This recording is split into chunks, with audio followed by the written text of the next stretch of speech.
اسے ماننا، اس پر دل سے یقین رکھنا، یہ بھی ایمان کہلاتا ہے۔ ایمان، اب ایمان کے لیے ضروری کیا ہے کہ کیا ہم نے صرف دل سے مان لیا تو ایمان ہو گیا؟ نہیں، بلکہ دل کے ماننے کے ساتھ ساتھ ایمان کے لیے یہ شرط لازمی ہے کہ زبان سے اقرار بھی کیا جائے اور پھر اپنے افعال سے، اپنے اعمال سے اس کا اظہار بھی کیا جائے، یعنی تصدیق بالقلب، اقرار باللسان اور عمل بالارکان۔ یہ تینوں جو ہیں ہر ایک جو ہے وہ ایمان کے رکن میں آتا ہے، ایمان کے حصوں میں آتا ہے۔ سب سے پہلا درجہ جو ہے وہ دل کی تصدیق۔ آپ دل سے مان لیں کہ حضور اکرم صلی اللہ علیہ وسلم جو شریعت لائے، جو احکام لائے، جو کتاب لائے، وہ برحق ہے، سچی ہے، اور پھر اپنی زبان سے اس کا اقرار کریں، یعنی کلمہ شہادت پڑھیں، اس کی گواہی دیں، اور پھر اپنے افعال سے، اپنے اعمال سے اس بات کا اظہار کریں جو ہم نے وہاں پڑھا۔ جب ہم نے دل سے اقرار کر لیا، دل سے تصدیق کر لی، زبان سے اقرار کر لیا، تب ہمارے لیے ضروری ہے کہ ہم اپنے اعمال سے، افعال سے اس تصدیق کو، اس اقرار کو ظاہر کریں۔ تو یہ پھر عمل بالارکان میں آ جاتا ہے۔ جب حضرت جبرائیل علیہ السلام نے حضور اکرم صلی اللہ علیہ وسلم سے ایمان کے متعلق سوال کیا تو آپ صلی اللہ علیہ وسلم نے فرمایا، اللہ تعالیٰ، اس کے فرشتوں، اس کے صحیفوں، اس کے رسولوں، قیامت اور ہر اچھی اور بری چیز کو تقدیر کے ساتھ وابستہ ماننا ایمان ہے۔ اس حدیث میں 6 چیزوں کے ماننے پر ایمان کا اطلاق کیا گیا ہے، اور یہ حدیث صحیح بخاری، صحیح مسلم اور حدیث کی دوسری مشہور کتابوں میں موجود ہے۔ اس حدیث کو ہم لوگ اپنے بچوں کو شروع سے یاد بھی کروا رہے ہوتے ہیں ایمان مجمل کی صورت میں۔ آمنت باللہ وملائکتہ وکتبہ ورسلہ والیوم الآخر والقدر خیرہ وشرہ من اللہ تعالی والبعث بعد الموت۔ تو یہی ایمان مجمل کا جو ذکر ہے وہ یہاں اس حدیث میں بیان کیا گیا ہے کہ جب حضرت جبرائیل نے حضور اکرم صلی اللہ علیہ وسلم نے سے پوچھا تھا کہ ایمان کیا ہے، تو آپ نے ان 6 چیزوں کو بیان کیا تھا کہ ان چیزوں پر ایمان لانا، دل سے تصدیق کرنا، زبان سے اقرار کرنا اور اپنے اعمال سے اس کا اظہار کرنا، یہ ایمان ہے۔ ان تمام باتوں سے ہمیں ایک بات واضح طور پر پتہ چل جاتی ہے کہ ایمان جو ہے وہ دراصل حضور اکرم صلی اللہ علیہ وسلم کی جو تبلیغ ہے، جو آپ کا پیغام ہے، جو آپ کی لائی ہوئی شریعت ہے، اسے ماننے کا نام ہے، جسے امام راغب نے بھی کہا۔ امام راغب نے فرمایا کہ ایمان نبی کریم صلی اللہ علیہ وسلم کی لائی ہوئی شریعت کا نام ہے۔ یہ بات ہمارے ذہن میں کلیئر ہو گئی کہ ایمان ہے کیا، اور ایمان کس کس لحاظ سے ضروری ہے، یعنی پہلے تصدیق کی جائے، پھر اقرار کیا جائے، اور پھر اپنے ارکان اور افعال سے اس پر عمل کر کے اسے ظاہر کیا جائے، یہ ایمان ہے۔ امام ابو حنیفہ رحمۃ اللہ کے نزدیک ایمان کے 2 جز ہیں، اقرار اور تصدیق۔ لیکن اقرار کے وقت، یعنی اگر کوئی ایسی سچویشن آ جاتی ہے، اقرار کے وقت اقرار ساکت ہو جاتا ہے، یعنی آپ کسی ایسی سچویشن میں، کسی ایسے مسئلے میں، کسی ایسی جگہ پھنس جاتے ہیں جہاں آپ کا اقرار کرنا آپ کی جان لینے کا سبب بن جاتا ہے، آپ کی جان جانے کا سبب بن جاتا ہے، تو پھر اقرار آپ پر سے ساکت ہو جاتا ہے۔ ائمہ ثلاثہ اور محدثین کے نزدیک ایمان کے 3 جز ہیں، تصدیق، اقرار اور اعمال صالحہ۔ لیکن اعمال کے ترک کرنے سے انسان ایمان سے خارج ہوتا ہے اور نہ کفر میں داخل ہوتا ہے بلکہ فاسق ہو جاتا ہے۔ یہ تعریف ایمان کامل کی ہے، یعنی ان کے کہنے کا مطلب یہ ہے کہ اگر ہم نے کسی اعمال کو چھوڑ دیا تو اس کا مطلب یہ نہیں کہ ہم کافر ہو گئے یا ہم دائرہ ایمان سے نکل گئے، بلکہ اس کا مطلب یہ ہے کہ ہم فاسق تو ہو گئے کیونکہ ہم نے اس پر عمل نہیں کیا، ہم نے اس ارکان کو، اس چیز کو چھوڑ دیا، لیکن ہم دائرہ اسلام سے خارج نہیں ہو جاتے، دائرہ ایمان سے خارج نہیں ہو جاتے، ہم پر کفر کا فتویٰ نہیں لگ جاتا، بلکہ ہم صرف فاسق ہو جاتے ہیں۔ مومن ہونے کے لیے فقط جاننا اور سمجھنا کافی نہیں بلکہ ماننا ضروری ہے۔ علامہ بدر الدین عینی لکھتے ہیں، ایمان کی تعریف میں جو تصدیق بالقلب ہے وہ معتبر ہے۔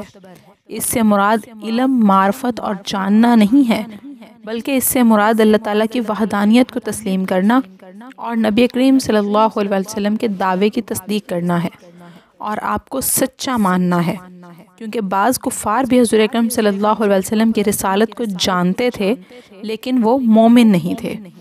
علامہ بدر الدین عینی کے کہنے کا مطلب ہے کہ کسی بھی چیز کا علم حاصل کر لینا، اس چیز کے بارے میں معرفت حاصل کر لینا، یہ ایمان نہیں ہے۔ اسے جاننا نہیں کہتے، اسے تصدیق کرنا نہیں کہتے،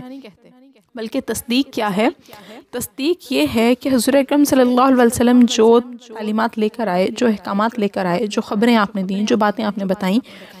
ہم انہیں من و ان تسلیم کریں، بالکل جیسے انہوں نے کہا اس پر آنکھیں بند کر کے ایمان لے آئیں۔ یہ تصدیق ہے دراصل۔ جیسے جب حضور اکرم صلی اللہ علیہ وسلم معراج پر گئے اور آپ نے واپسی آ کر جب لوگوں کو بتایا کہ میں راتوں رات جو ہے وہ بیت اللہ سے بیت المقدس کا سفر کیا اور پھر بیت المقدس سے عرش کا سفر کیا اور پھر میں واپس آ گیا، تو لوگوں نے آپ کا بہت مذاق اڑایا، اور پھر کچھ لوگ جو ہیں وہ حضور اکرم صلی اللہ علیہ وسلم کے دوست حضرت ابوبکر صدیق رضی اللہ تعالیٰ عنہ کے پاس گئے اور ان سے کہا کہ تمہیں پتہ ہے کہ تمہارا دوست آج کیا باتیں کر رہا ہے؟ انہوں نے کہا کیا باتیں کر رہا ہے؟ تو انہوں نے پہلے پوچھا کہ کیا ایسا ممکن ہے کہ کوئی شخص رات کے ایک مختصر سے حصے میں بیت اللہ سے بیت المقدس جائے اور پھر آسمان پر جائے اور پھر واپس آ جائے اور اس میں چند لمحے لگیں؟ تو حضرت ابوبکر صدیق نے کہا کہ نہیں، ایسا ممکن نہیں ہے۔ اور پھر ان لوگوں نے کہا کہ تمہیں پتہ ہے تمہارا جو دوست ہے محمد، وہ اسی چیز کا دعویٰ کر رہا ہے، اس کا کہنا ہے کہ میں رات کے مختصر سے حصے میں بیت اللہ سے بیت المقدس گیا اور پھر وہاں سے میں نے آسمان کی سیر کی اور پھر میں واپس بھی آ گیا۔ تو بقول تمہارے کہ ایسا ممکن نہیں ہے، لیکن دیکھو وہ اسی چیز کا دعویٰ کر رہا ہے۔ تو حضرت ابوبکر صدیق نے ان سے صرف ایک ہی سوال کیا کہ کیا یہ تمام باتیں محمد نے خود کہی ہیں؟ لوگوں نے کہا ہاں، وہ خود یہی دعویٰ کر رہے ہیں۔ تو حضرت ابوبکر صدیق نے کہا اگر وہ یہ دعویٰ کر رہے ہیں تو وہ بالکل سچے ہیں، پھر ایسا ممکن ہے۔ تو یعنی ایک چیز جو پریکٹیکلی ممکن نہیں تھی، لیکن بات جب حضور اکرم صلی اللہ علیہ وسلم کی ذات پر آئی تو حضرت ابوبکر صدیق نے کہا اگر انہوں نے ایسا کہا ہے تو بالکل برحق کہا ہے۔ تو یہی چیز جو ہے وہ تصدیق کے لیے لازم ہوتی ہے، یہی چیز جو ہے وہ ایمان کا درجہ ہوتی ہے کہ آپ کے فہم و گمان میں جو چیز نہ ہو، جو چیز آپ کے لیے ممکن نہ ہو، جو پریکٹیکلی ممکن نہ ہو، جب آپ کے سامنے کوئی ایسا شخص اس بات کو کر دے تو آپ اس پر منوان ایمان لے آئیں۔ تو حضور اکرم صلی اللہ علیہ وسلم نے بھی جو کچھ ہمیں بتایا، جو کچھ ہمیں کہا، اس پر من و ان ایمان لے آنا، اس کے بارے میں کسی قسم کا کوئی شبہ دل میں نہ رکھنا، کوئی شک دل میں نہ پیدا ہونا، یہی جو ہے وہ ایمان ہے۔ اچھا، اسی کے بارے میں علامہ بدر الدین عینی جو ذکر کر رہے ہیں کہ بہت سے کفار تھے جو حضور اکرم صلی اللہ علیہ وسلم کی رسالت کو جانتے تھے لیکن ایمان نہیں لاتے تھے۔ سب سے بڑی مثال ابو جہل کی ہے کہ ابو جہل مانتا تھا کہ حضور اکرم صلی اللہ علیہ وسلم اللہ تعالیٰ کے نبی ہیں، سچے ہیں، برحق ہیں، لیکن اس کے باوجود وہ آپ پر ایمان نہیں لاتا تھا۔ بہت مشہور واقعہ ہے جو ہماری نظروں سے اکثر گزرتا ہے کہ ابو جہل نے حضور اکرم صلی اللہ علیہ وسلم کو نقصان پہنچانے کے لیے ایک گڑھا کھودا اور اسے جو ہے وہ پھر کانٹوں سے ڈھک دیا، جھاڑیوں سے ڈھک دیا تاکہ پتہ نہ چلے، اور حضور اکرم صلی اللہ علیہ وسلم جب وہاں سے گزریں تو اس گڑھے میں گر جائیں، نعوذ باللہ استغفر اللہ۔ لیکن ہوا کیا کہ وہ خود اس گڑھے میں گر گیا، اور جب لوگوں نے اسے نکالنے کی کوشش کی تو کہا جاتا ہے کہ سارے مکہ کی رسیاں جو ہیں وہ کم پڑ گئی تھیں، لیکن اس گڑھے تک ابو جہل کے ہاتھ تک وہ رسی نہیں پہنچ پا رہی تھی۔ تو اس وقت ابو جہل نے ہی لوگوں کو کہا تھا کہ سارے مکہ کی رسیاں مل کر بھی مجھے یہاں سے نہیں نکال سکتی، میرے بھتیجے کو بلا کر لاؤ، وہی مجھے یہاں سے نکالے گا۔ تو گویا اسے بھی یہ یقین تھا کہ یہ جو میں نے غلط حرکت کی ہے اس سے مجھے صرف محمد ہی بچا سکتے ہیں، وہ سچے ہیں، برحق ہیں، لیکن وہ ان پر ایمان نہیں لاتا تھا۔ اور پھر جب حضور اکرم صلی اللہ علیہ وسلم اس گڑھے کے پاس آئے اور آپ نے اپنے چچا کو کہا کہ چچا جان میرا ہاتھ پکڑ لیجئے تاکہ میں آپ کو نکال لوں، تو ابو جہل نے کہا بھتیجے ہاتھ پکڑنا ہوتا تو گڑھے میں گر کے کیوں پکڑنا تھا، میں باہر ہی پکڑ لیتا، میں تمہارا ہاتھ نہیں پکڑوں گا، تم میرا ہاتھ پکڑ کر مجھے باہر نکالو۔ اور پھر حضور اکرم صلی اللہ علیہ وسلم نے اپنا ہاتھ ان ابو جہل کا ہاتھ پکڑا اور انہیں باہر نکال لیا۔ تو ابو جہل برملا کہتا تھا کہ اے بھتیجے میں جانتا ہوں تو سچا ہے لیکن میں تجھ پہ ایمان نہیں لاتا۔ تو اسی طرح بہت سے اور منافق بھی موجود تھے، بہت سے اور کفار بھی موجود تھے جو آپ کی رسالت کو جانتے تھے لیکن وہ مومن نہیں تھے۔ قرآن پاک کی سورہ بقرہ آیت نمبر 146 میں اس بات کا ذکر اس طرح کیا گیا ہے کہ جن لوگوں کو ہم نے کتاب دی ہے وہ اس نبی کو ایسے پہچانتے ہیں جیسے اپنے بیٹوں کو پہچانتے ہیں۔ یہاں حضرت عیسیٰ علیہ السلام کے ماننے والے عیسائی اور یہودیوں کی بات کی جا رہی ہے، جن کی کتب میں اللہ تعالیٰ نے حضرت اکرم صلی اللہ علیہ وسلم کی تمام نشانیاں واضح طور پہ بیان کر دی تھیں، اور حضرت عیسیٰ نے اور باقی تمام پیغمبروں نے حضور اکرم صلی اللہ علیہ وسلم کی آمد کی اطلاع اپنے لوگوں کو دی تھی، اپنی امت کو دی تھی۔ لیکن جب حضور اکرم صلی اللہ علیہ وسلم نے نبوت کا اعلان کیا تو ان لوگوں نے ایمان لانے سے انکار کر دیا، حالانکہ یہ آپ کو پہچانتے تھے، انہیں پتہ تھا کہ آپ برحق نبی ہیں، سچے نبی ہیں، وہی نبی ہیں جن کی بشارت ان کی کتابوں میں دی گئی، وہی نبی ہیں جن کی خوشخبری ان کے نبی انہیں دے کر گئے، اور جن کے بارے میں تمام انبیاء نے اپنی لوگوں کو یہ نصیحت کی تھی کہ جب وہ نبی تشریف لائیں تو ان پر ایمان لے آنا اور ان کی مدد کرنا۔ لیکن جب حضور اکرم صلی اللہ علیہ وسلم نے نبوت کا اعلان کیا تو کوئی بھی ان لوگوں میں سے جو شخص تھے انہوں نے آپ کو پہچانتے ہوئے بھی آپ کی نبوت کو ماننے سے انکار کر دیا۔ اسی طرح اللہ تعالیٰ نے حضرت موسیٰ علیہ السلام کے بارے میں بھی ذکر کیا ہے۔ فرعون کے بارے میں بتایا جاتا ہے، بنی اسرائیل کی آیت نمبر 102 میں موجود ہے کہ موسیٰ نے جب حضرت موسیٰ علیہ السلام نے فرعون کو مخاطب کیا تھا، اس بات کا ذکر ہے یہاں پر کہ موسیٰ نے فرمایا یقیناً تو جانتا ہے کہ ان چمکتی ہوئی نشانیوں کو آسمانوں اور زمینوں کے رب نہیں اتارا ہے جو آنکھیں کھولنے والی ہیں، اور اے فرعون میں گمان کرتا ہوں کہ تو ہلاک ہونے والا ہے۔ یعنی حضرت موسیٰ علیہ السلام نے فرعون کو بھی واضح طور پر کہا کہ تو مانتا ہے کہ یہ چیزیں جو ہیں، جتنی بھی نشانیاں میں تیرے سامنے پیش کر رہا ہوں، یہ سب اللہ تعالیٰ نے بنائی ہیں، لیکن تو ایمان نہیں لاتا۔ تو اس سے ہمیں معلوم ہوتا ہے کہ حضرت محمد صلی اللہ علیہ وسلم اور حضرت موسیٰ علیہ السلام کی رسالت کا کفار اور فرعون کو علم تھا، وہ جانتے تھے، لیکن اس کے باوجود وہ کافر تھے، مومن نہیں تھے۔ اور اس سے یہ بھی ہمیں پتہ چلتا ہے کہ ایمان کی تحقیق کے لیے صرف جاننا کافی نہیں ہے، یعنی ہمیں اگر ایک چیز کا علم ہے تو بس وہ ہمارے لیے کافی نہیں ہے، بلکہ اس کا ماننا بھی ضروری ہے، یعنی اپنے ارادے سے، اپنے اختیار سے مخبر کی طرف سچائی کو منسوب کرے اور اس کی دی ہوئی خبروں میں اسے سچا قرار دے، تبھی ہم صحیح ایمان کا درجہ حاصل کر سکتے ہیں۔ سید علامہ غلام رسول سعیدی صاحب نے اپنی تبیان القرآن کی تفسیر میں ایمان کے بارے میں ایک تفصیلی بحث کی ہے اور ہر طرح کے دلائل انہوں نے دیے ہیں، لیکن وقت کی قلت کے سبب ہم یہاں تمام باتیں بیان نہیں کر سکتے ہیں۔ اگر کوئی اس سلسلے میں مزید تحقیق کرنا چاہے، مزید بات کرنا چاہے، مزید پڑھنا چاہے تو کسی مستند عالم، کسی اچھے استاد کی روشنی میں وہ تفسیر قرآن پاک کی اس تفسیر کو مزید سمجھ سکتا ہے۔ ہم ایمان کی جو تعریف ہے اس ٹاپک کو یہیں پر اختتام کریں گے، اور اس سے ہمیں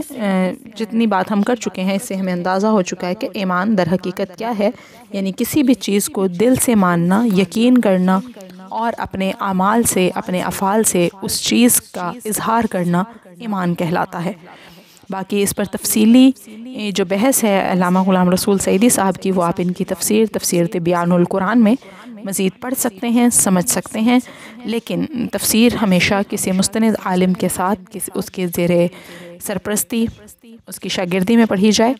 تبھی زیادہ بہتر ہے۔ جی، اس کے بعد ہم دیکھتے ہیں غیب کیا ہے، غیب کے معنی کیا ہیں،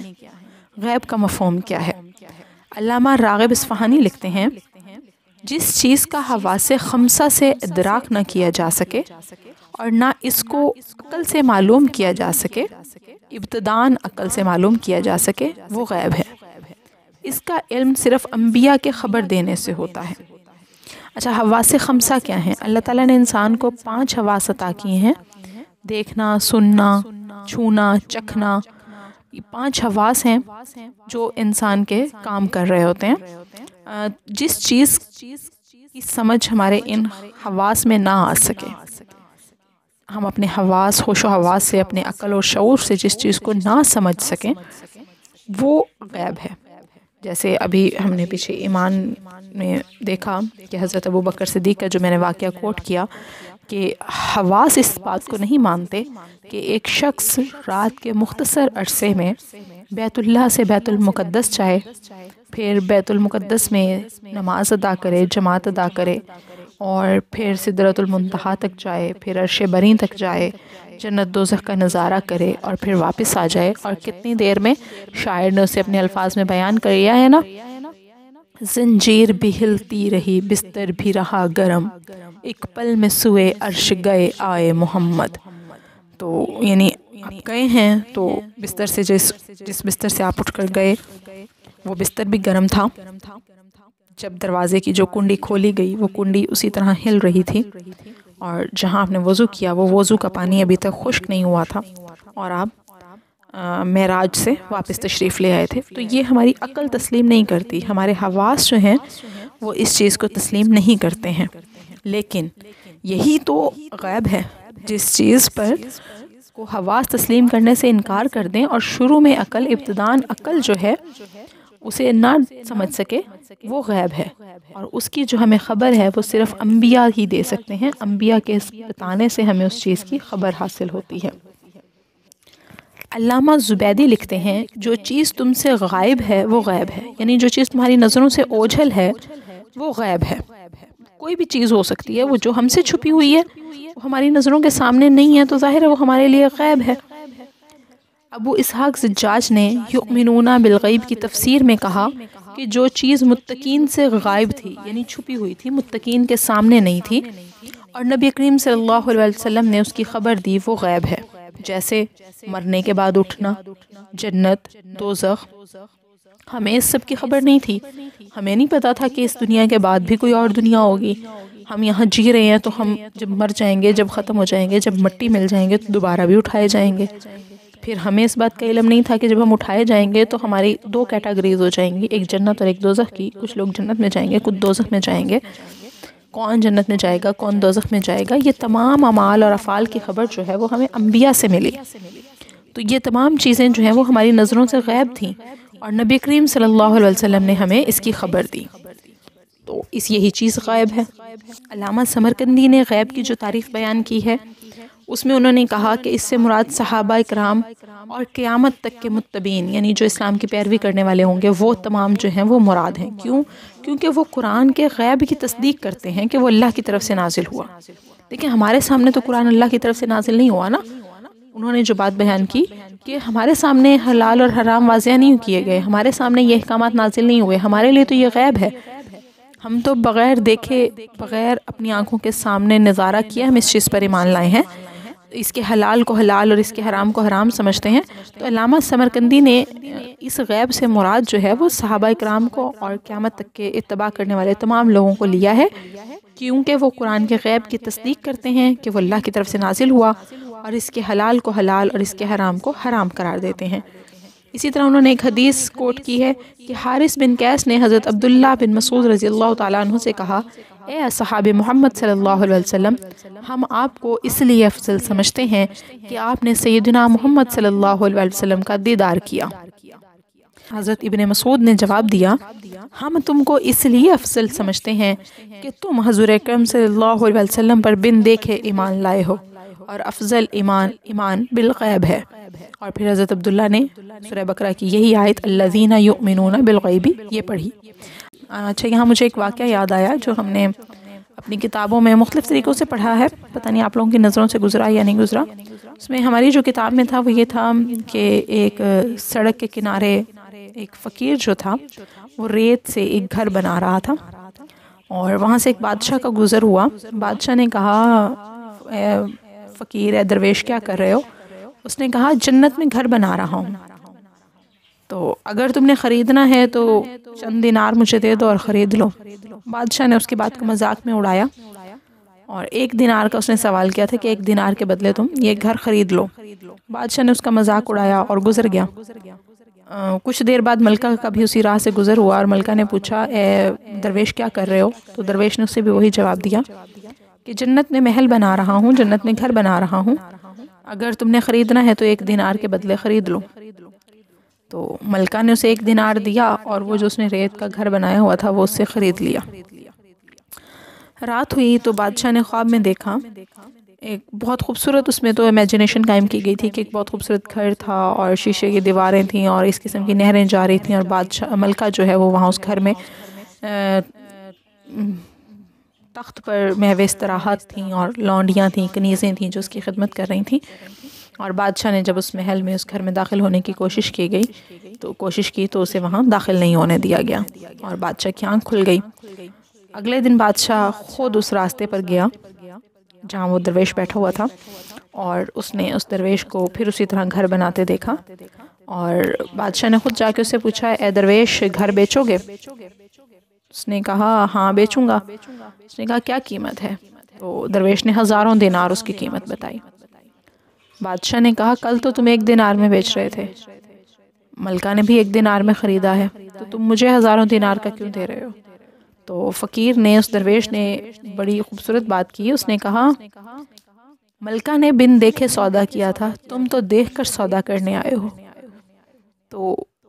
یعنی غیب پر ایمان لائی تھی، اسے نہیں پتا تھا، وہ تو ریت کا ایک ٹیلا تھا، ایک ریت کا گھر تھا، ایک ریت چھوٹا سا، اس نے تو بن دیکھے سودا کر لیا تھا. تم تو رات سارے نظارے کر کے آئے ہو، تمہارے آنکھوں کے سامنے تو سب کچھ واضح ہو چکا ہے، تو تمہیں تھوڑی سستا ملے گا. تو یہی چیز ہے کہ جی ایمان بالغیب، یہی چیز ہے بن دیکھے ایمان لے آنا کسی بھی چیز پر. اسی طرح ایک اور حدیث میں بیان کیا جاتا ہے کہ حضرت ابو امامہ رضی اللہ تعالیٰ عنہ بیان کرتے ہیں کہ رسول اکرم صلی اللہ علیہ وسلم نے فرمایا، جس نے مجھ کو دیکھا اس کے لیے 1 سعادت ہے،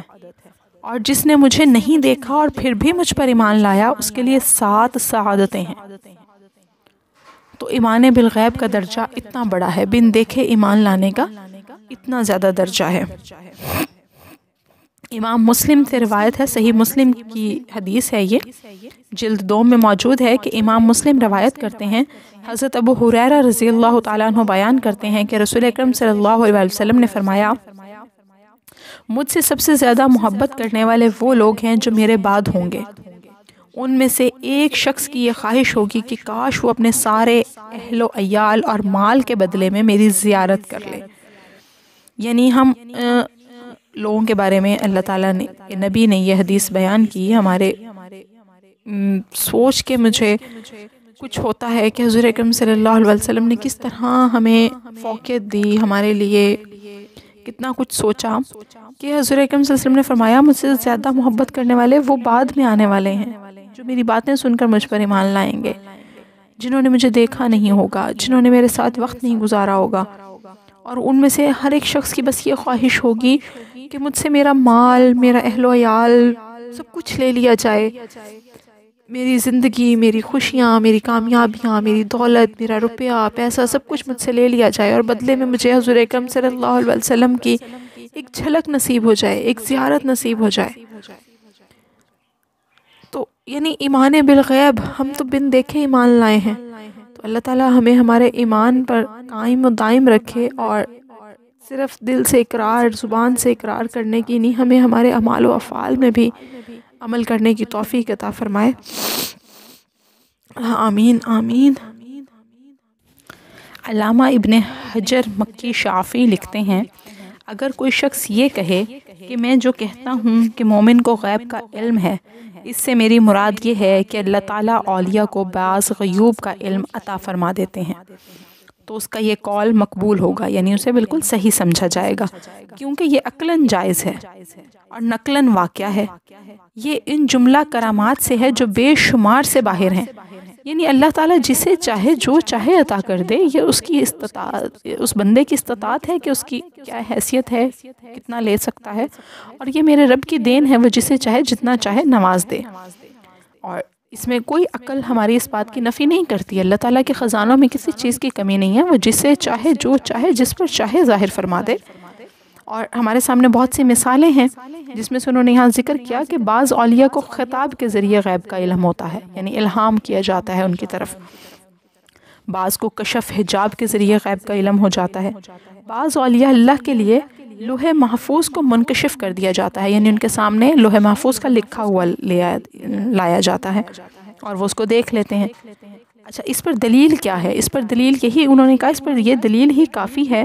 کہ حضرت خضر بعض کے نزدیک ولی تھے۔ اگرچہ تحقیق یہ ہے کہ حضرت خضر علیہ السلام نبی تھے، لیکن بعض کے نزدیک ولی تھے،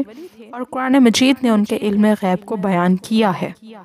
اسی طرح حضرت ابوبکر صدیق رضی اللہ تعالیٰ عنہ نے اپنی بیوی کے حمل کے متعلق خبر دی کہ ان کے ہاں لڑکا ہوگا، اور اسی طرح ہوا۔ اور اسی طرح حضرت عمر فاروق رضی اللہ تعالیٰ عنہ پر عجم میں جو ان کی لڑائی ہو رہی تھی، ان کی فوجیں جو عجم میں لڑ رہی تھیں، ساریہ ان کی فوج کا سپہ سالار تھا، اور ان کا اور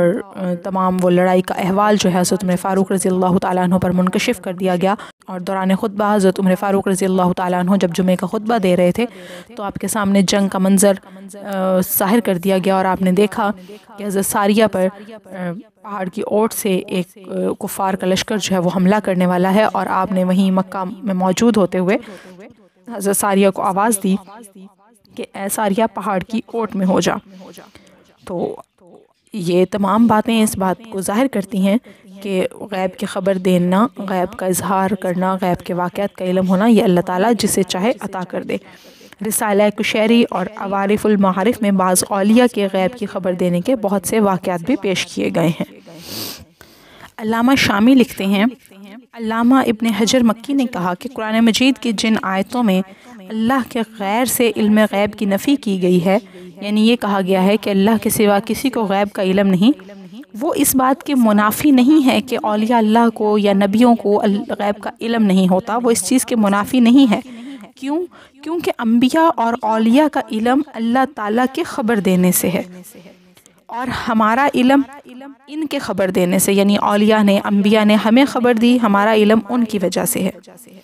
اور یہ اللہ تعالیٰ کے علم کا غیر ہے، یعنی ہم اللہ تعالیٰ کے علم کا مقابلہ نہیں کر سکتے۔ اللہ تعالیٰ جسے چاہے دے سکتا ہے، ہمارا جو علم ہے وہ اللہ تعالیٰ کے علم دینے سے ہمیں معلوم ہوا ہے۔ جب یہ معلوم ہو گیا، اللہ تعالیٰ نے جس علم کے ساتھ اپنی مدح کی اور فرمایا ہے کہ اس کے علم میں کوئی اس کا شریک نہیں اور اس کے سوا کوئی غیب کو نہیں جانتا، وہ یہی علم ہے۔ اور اللہ کے علاوہ اگر کسی کو غیب کا علم ہے تو اس کو اللہ تعالیٰ کے خبر دینے سے، اس کی اطلاع سے چند جزیات کا علم ہے۔ اس وقت مطلقاً یہ نہیں کہا جائے گا کہ ان کو غیب کا علم ہے، کیونکہ ان کے پاس ایسی کوئی صفت نہیں جس سے کے ساتھ وہ مستقلاً علم غیب کو حاصل کر لیں، یعنی مستقل طور پر وہ کوئی بھی شخص جو ہے وہ علم غیب کو حاصل نہیں کر سکتا، اور نہ ہی ان کو از خود کسی چیز کا علم ہو جاتا ہے، ان کو علم دیا جاتا ہے، اور وہ غیب کو مطلق نہیں جانتے، یعنی ہر چیز کو نہیں جانتے، بس جتنی اللہ تعالیٰ نے انہیں دیا اتنا ہی وہ جانتے ہیں۔ اور ان کو جس چیز کا علم دیا جاتا ہے اس میں فرشتے اور دوسرے بھی ان کے ساتھ شریک ہوتے ہیں، اور اللہ تعالیٰ کا انبیاء اور اولیاء کو بعض غیوب کی خبر دینا کسی وجہ سے محال کو مستلزم نہیں ہے، یعنی یہ کوئی مشکل بات نہیں ہے، اللہ تعالیٰ جسے چاہے جو چاہے خبر دے دے، اور اس کے لیے اس کا انکار کرنا یہ اناد کے سوا کچھ بھی نہیں، یعنی اس بات کو بالکل نفی کر دینا کہ نہیں جی اللہ کے سوا کسی کو غیب کا علم نہیں ہو سکتا، یہ صرف اناد ہے، صرف دشمنی ہے، کیونکہ اللہ تعالیٰ جسے چاہے جتنا چاہے وہ غیب کے بارے میں آگاہ کر سکتا ہے۔ ٹھیک ہے، امام احمد رضا قادری رحمۃ اللہ علیہ نے بھی بیان کیا کہ کوئی شخص کسی مخلوق کے لیے ایک ذرے کا بھی علم اگر ذاتی طور پر مانے تو وہ یقیناً کافر ہے، یعنی کوئی بھی شخص اگر دل میں یہ خیال لاتا ہے کہ اس شخص، اس ولی، اس نبی کے پاس کوئی بھی غیب کا علم ذاتی طور پر موجود ہے، یہ اس کی اپنی ذاتی صفت ہے، تو وہ یقیناً کافر ہے۔ علامہ میر سید شریف نے اسی میں حاشیہ کشاف پر لکھا ہے کہ غیر اللہ کی طرف مطلقاً علم غیب کی نسبت کرنا اس لیے جائز نہیں کہ وہ شخص ابتدا اور از خود علم غیب رکھتا ہے، نہیں، ایسا کچھ بھی نہیں، کوئی شخص بھی اپنی طاقت سے، اپنی قوت سے، اپنے آپ شروع سے کوئی بھی علم غیب نہیں رکھتا۔ ہاں، لیکن جب یوں کہہ دیا جائے کہ اللہ تعالیٰ نے اس کو علم غیب دیا یا اللہ تعالیٰ نے اس کو غیب پر مطلع کر دیا تو پھر کوئی حرج نہیں، کیونکہ ہم نے اس کی صفت جو ہے وہ اللہ تعالیٰ کی طرف بیان کر دی کہ اللہ تعالیٰ نے جتنا چاہا اسے علم عطا کر دیا، جتنا چاہا اس کے سامنے عیاں کر دیا۔ امام احمد رضا قادری مزید لکھتے ہیں، علم غیب میں عقیدہ یہ ہے کہ اللہ تعالیٰ نے حضور اکرم صلی اللہ علیہ وسلم کو علم غیب عطا فرمایا، برابری تو درکنار میں نے اپنی کتابوں میں تصریح کر دی کہ اگر تمام اولین و آخرین کا علم جمع کیا جائے تو اس علم کو علم الہی سے وہ نسبت ہرگز نہیں ہو سکتی جو ایک قطرہ کے کروڑویں حصے کو کروڑ سمندر سے ہے۔ اللہ تعالیٰ کا علم جو ہے وہ غیر متناہی ہے، اور غیر متناہی کو متناہی سے کیا نسبت ہو سکتی ہے؟ قرآن مجید میں ارشاد ہوتا ہے سورۃ الجن آیت نمبر 26، وہ عالم الغیب ہے تو اپنے غیب پر کسی کو مطلع نہیں فرماتا مگر جن کو اس نے پسند کر لیا جو اس کے رسول ہیں۔ اس آیت سے یہ معلوم ہوتا ہے کہ اللہ تعالیٰ صرف اپنے رسولوں کو غیب پر مطلع فرماتا ہے اور اولیاء کو غیب پر مطلع نہیں فرماتا، اور یہ کرامات اولیاء کے خلاف ہے۔ ہماری ان تمام باتوں کا حاصل جو ہے وہ یہ ہے کہ اللہ تعالیٰ نے اپنے بندوں کو علی حسب المراتب غیب کی خبروں پر مطلع فرمایا ہے، یعنی ہر شخص کو اس کے مرتبے کے لحاظ سے غیب کی خبروں پر مطلع فرما دیا ہے، لیکن غیب مطلق یعنی تمام معلومات کا احاطہ و کاملہ یہ اللہ تعالیٰ کے ساتھ ہے۔ مکمل کامل علم جو ہے وہ اللہ تعالیٰ کے ساتھ ہے، اور اس میں سے جتنا جز جتنا حصہ وہ جسے چاہتا ہے اسے عطا کر دیتا ہے۔ اب یہاں ذہن میں ایک سوال آ جاتا ہے کہ جس غیب کی خبر دے دی جائے اب تو وہ غیب رہا یا نہیں رہا؟ تو ایک عام سوال جو ہے وہ یہ کیا جاتا ہے کہ جب انبیاء علیہ السلام اور اولیاء اکرام کو غیب کی خبر دے دی گئی تو پھر تو وہ غیب نہ رہا؟ تو اس کا جواب یہ ہے کہ غیب ایک امر اضافی ہے۔ جن لوگوں کو خبر دی ان پر تو ظاہر ہو گیا، لیکن جن کو خبر نہیں دی گئی ان کے اعتبار سے تو وہ غیب ہے نا۔ غیب کا لغوی معنی ہم پڑھ چکے ہیں کہ وہ چیز جو حواس خمسہ اور عقل سے معلوم نہ ہو سکے وہ غیب ہے۔ تو جس غیب کی خبر دے دی جائے وہ پھر بھی غیب ہے، کیونکہ ہمارے حواس خمسہ اور عقل سے اسے کیونکہ حواس خمسہ اور عقل سے اس کو معلوم نہیں کیا جا سکتا۔ دیکھیں، ہم کو جنت اور دوزخ کی خبر دے دی گئی، ہمیں بتا دیا گیا جنت ایسی ہے، دوزخ ایسی ہے، لیکن پھر بھی ہماری آنکھوں سے وہ چیزیں پوشیدہ ہیں، ہمارے حواس جو ہے اس چیز تک نہیں پہنچ سکتے۔ اور غیب کا مطلب ہرگز یہ نہیں کہ وہ چیز جو ہے وہ ہر چیز ہر ایک سے چھپی ہوئی ہے۔ غیب کا مطلب کچھ چیزیں اللہ تعالیٰ اپنے بندوں پر، اپنے نیک بندوں پر، اپنے اولیاء پر، اپنے انبیاء پر ظاہر کر دیتا ہے۔ یہ ایک علم ہے، وہ جسے چاہے عطا کر دے، جسے چاہے نہ عطا کرے۔ دیکھیں، اس چیز کی مثال آپ بالکل اس طرح لے لیں کہ آپ ایک جنگل میں موجود ہیں اپنے کسی ساتھی کے ساتھ، اور آپ کے ساتھی کی جو نظر ہے وہ بہت تیز ہے، اور وہ بہت دور سے ایک شیر کو آتے ہوئے دیکھ رہا ہے آپ کی طرف، اور آپ کو وہ بتا رہا ہے کہ مجھے اس طرف سے شیر کے آنے کا احساس ہو رہا ہے۔ آپ جب اس طرف دیکھتے ہیں، آپ کی نظر تھوڑی کمزور ہے، آپ کو وہاں سے شیر کے آنے کے کوئی علامات، کوئی احساس نہیں ہوتا، آپ اسے کہتے ہیں نہیں ایسا کچھ بھی نہیں ہے، اور وہ شخص مسلسل اصرار کر رہا ہے کہ نہیں اس طرف سے شیر آ رہا ہے، اور کچھ لمحے گزرتے ہیں کہ شیر آپ کے سامنے آ جاتا ہے، آپ کا ویو، آپ کا ویژن جو ہے اسے دیکھ لیتا ہے۔ تو اس کا مطلب ہرگز یہ نہیں، اب آپ یہ تو نہیں کہیں گے کہ آپ کے اس دوست کی جو ہے وہ غیب کا علم رکھتا ہے وہ دوست، ہرگز نہیں، بل صرف فرق کیا تھا کہ اس کی نظر تیز تھی، اس نے دور سے آنے والی چیز کو پہلے دیکھ لیا، اور آپ کی نظر تھوڑی کمزور تھی، آپ اس چیز کا ادراک، اس چیز کو دیکھنا آپ بعد میں کر سکے۔ تو یہی چیز جو ہے وہ غیب کا ہے علم ہے کہ اللہ تعالیٰ اپنے کچھ مخصوص بندوں کو، کچھ اولیاء اللہ کو، ان کی ریاضت، ان کے عبادت، ان کے روحانی مقام کی وجہ سے وہ اللہ تعالیٰ کے نزدیک ہوتے چلے جاتے ہیں اور اپنا روحانی مقام، اپنے روحانی درجات بڑھاتے چلے جاتے ہیں، تو اللہ تعالیٰ ان پر کچھ چیزوں کو منکشف کر دیتا ہے، ان پر کچھ چیزوں کو ظاہر کر دیتا ہے، اور ہمیں لگتا ہے کہ وہ غیب کا علم ہے، حالانکہ وہ صرف اللہ تعالیٰ کے ادراک سے انہیں حاصل ہوا ہے۔ ایسا ہرگز نہیں کہ ان کے اپنی کوئی اس میں قابلیت تھی، کوئی خصوصی صفت تھی، یا انہیں خود سے وہ علم حاصل ہو گیا، نہیں، یہ اللہ تعالیٰ کی عطا ہے۔ اللہ تعالیٰ جسے چاہے عطا کر دے اور جسے چاہے وہ چیز نہ عطا کرے۔ عالم الغیب کے تمام اختیارات، تمام علوم صرف اللہ تعالیٰ کے لیے ہیں، اور اللہ تعالیٰ کے علم سے وہ جسے چاہے وہ اس چیزوں پر ظاہر کر دیتا ہے۔ آج کا ہمارا سیشن ہم یہیں پہ اختتام کرتے ہیں۔ آج ہم نے ایمان اور غیب کے بارے میں کچھ ڈسکس کیا. وقت کی قلت کی وجہ سے ہم اسے مکمل طور پر تو نہیں ڈسکس کر سکے، مکمل طور پر تو نہیں بیان کر سکے، لیکن اپنی طرف سے میں نے پوری کوشش کی کہ میں اسے اچھے طریقے سے آپ کو بیان کر سکوں. جو بھی کمی بیشی کوتاہی ہو گئی ہو اللہ تعالیٰ اسے معاف فرمائے اور اسے اپنی بارگاہ میں قبول و منظور فرمائے، اور آئندہ ان غلطیوں کی اصلاح کی توفیق جو ہے وہ مجھے عطا فرمائے. باقی اس بارے میں اگر آپ تفصیل سے پڑھنا چاہیں تو تفسیر تبیان القرآن کسی مستند عالم استاد کے زیر سرپرستی آپ ضرور پڑھیے. جزاک اللہ خیر و احسن الجزاء. ملتے ہیں اگلے سیشن میں، تب تک کے لیے اجازت دیجیے. اللہ حافظ.